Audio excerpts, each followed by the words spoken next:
It's not coming home, is it? It's not coming home. We all know now Spain have won it, thankfully, from Argentina. They snatched it from them after we just got, well, I wouldn't say humiliated, but I just think it was a bit disappointing we had that match we had with Argentina. I thought that was just I don't know what Tuchel was doing me. I just feel like all we had to do was just basically go score more goals. That's the crux of it, really, isn't it? We just needed to go out there and just crack on with it and just get more goals in there. No, we just wanted to park the bus and we wanted to get everyone in defence, get Tom, Dick and Harry up in defence, get Dan Burn up in there. Yeah, sweet. Big tall lad against Messi. Oh, he's not going to manoeuvre around him all, is he? He's not going to manoeuvre around Dan Burn. You know what I mean?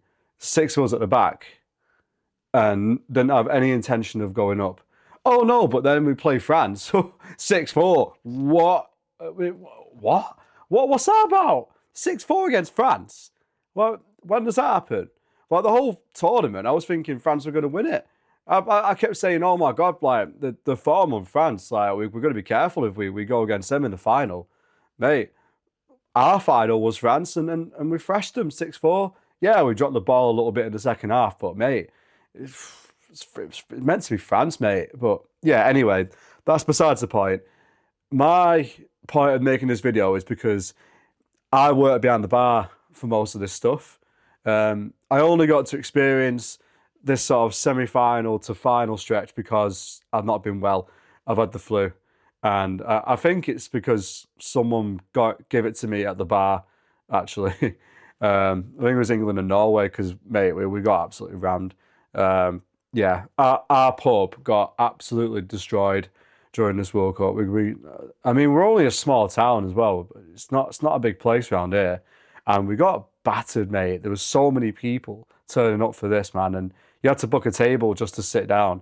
You had to book a table because I swear to God, you're all crammed in like sardines, like it's a gig or a festival. I'll look back and I'll appreciate some of the experiences I've had and some of the weird little stories I've had as well.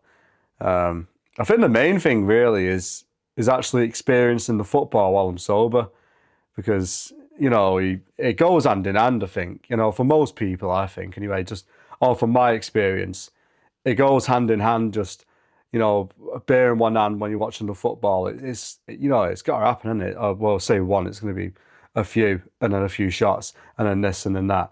But nah, man, like literally, like working behind the bar sober, actually enjoying the match. Like you get to experience all the euphoria, the drama, the silence. You got to experience all these things sober. And yeah, I know I was watching everyone else on the other side having a good time on the tables with the England flags and the hats and the flags and the families and drinks down them and whatever. But I don't know, there's like an appreciation for actually being able to stand there and enjoy it. And, because there's times when people would just let off a bit. Yeah, because there was times where people would just be constantly going to the bar over and over and over and over. But when like you really got stuck into the match, people would just leave you alone then. Most of the time, they would just be sitting there enjoying it, and you'd have a bit of respite and you get to actually watch the match. But watching it sober and watching it with a clear mind, it's nice. Yeah, it's like even when England got penalties, like anytime we get a penalty, everyone would settle down, you get quiet, and you just get yourself into it. You just get yourself immersed into it, and everyone erupts. The whole ceiling gets covered in beer. We literally have a whole decoration of just beer splats and everything all over the ceiling. People dancing on chairs and tables. Like we wouldn't usually allow all that. We'd be like, oh, it's a bit much in it, mate. But obviously it's the World Cup, so it's going to be a bit different. Obviously we can allow that. Even the bouncers are looking at them thinking, oh, okay, we'll let you off. I think another funny thing was basically being a bit of a traitor as well sometimes. Because I honestly, I won't lie, I used to get a bit tired and used to get a bit fed up of doing these shifts. Because like, don't forget, I'd be starting at like 8 p.m, finishing at about 6:45, 6 o'clock sometimes. something like that. So yeah, the long shifts. It's not like, oh yeah, 12 hours. It's like a normal thing for a lot of people. But like I said, they're them kinds of times. They're a bit awkward. It's not a good one. Yeah. So basically, I'd just be wanting England to lose sometimes. I think it was like the Congo match or something where I was like, oh, I've had enough now. I've had enough. But then obviously the next match with Mexico, oh yeah, I'm a full-on patriot again. So there's that weird contradiction thing. I don't know, because I've had enough of the shifts and I wanted to go home and I wanted to just rest.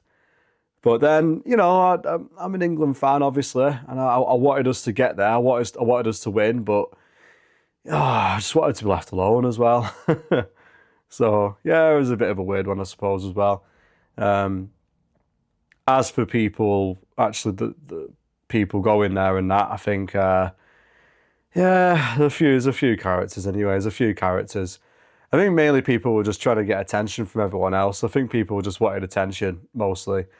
I think there's like people that just like stand there and they'll just like shout at any little inconvenience that England are going through. They'll just shout at someone. They'll just be like, "Oh, that's not fucking right. That's not right. That's not right. Is it? No. Oh no, he touched the ball with his penis. He did this. He did that. No, like I just think people like that, they're just doing it because they want everyone else to get involved with it as well. They want everyone to be as angry as them. And I'm like, no, I don't want you, and you to be angry. Because for the most part, no one actually kicked off. I mean, not many people kicked off in the pub. It was mainly afterwards when we were trying to get people out, trying to, scrape them up with a shovel and scoop them out like they're just stuck to the floor. Like, that was the main thing, trying to get people out. That was the hardest bit of the whole thing because people just didn't want to leave because they had so much to drink. They'd think it was a second home, basically. And I swear to God, mate, you could really see how many people were there. It's a sea. It's a sea of people. And don't forget, this is not a big pub. This is like a pretty average sized pub. And like, honestly, the whole of Darwin was just fit into this one place. Like, the whole of this one little town was just fit into this one pub. And it was mental, mate. Honestly, I couldn't believe how many people I'd seen during the World Cup. And like, I worked Darwin Live before, which was a music festival, which always gets crazy as well. But like, I've seen some sights there for the World Cup I've never seen before, and yeah, it was fun. We even had like sales things as well. We had like, oh, who could do the most sales in the week and that, and or the games. I mean, and I was always in the like top three. To be fair, not to boast, but I was there most of it. Uh, Mainly just because it's just person after person after person after person. So it's not exactly hard, is it? You just got to keep doing it and doing it and doing it. But yeah, yeah. I'm happy it's over. I'm happy it's over.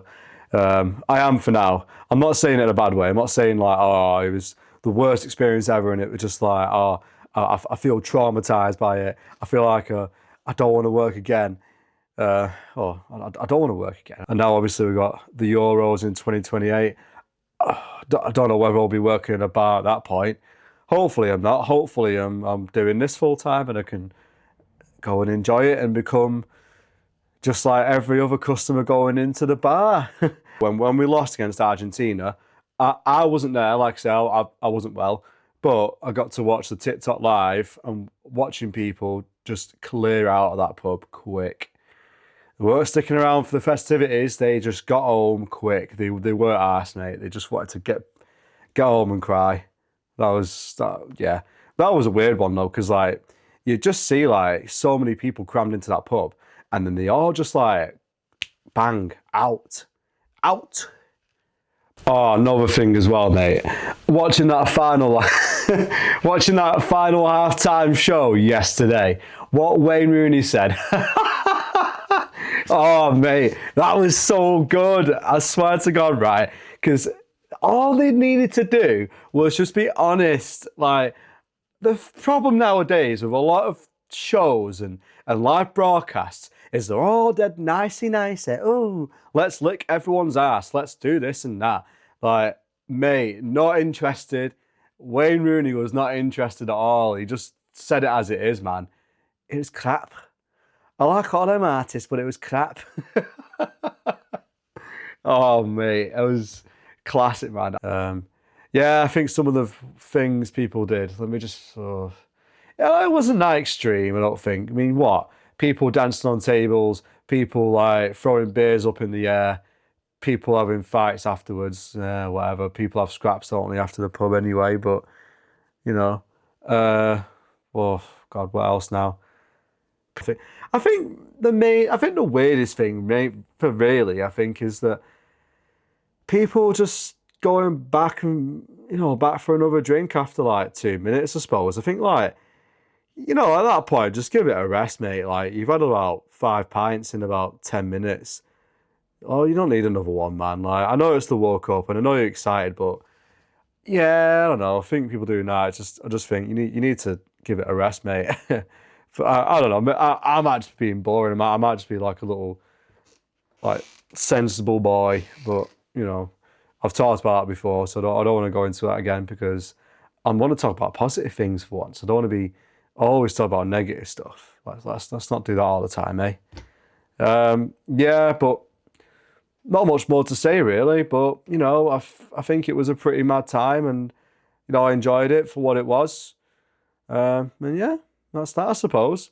But yeah, I hope you enjoyed my small little insight as to how it was like working behind the bar whilst the World Cup was on, because it was an interesting 6 weeks, and I'm happy it's over now, and I'm back to normal. But yeah, thanks for watching the video, guys. Please do like, subscribe, bell notifications, all that stuff. And yeah, I'll catch you in the next one. See you in a bit.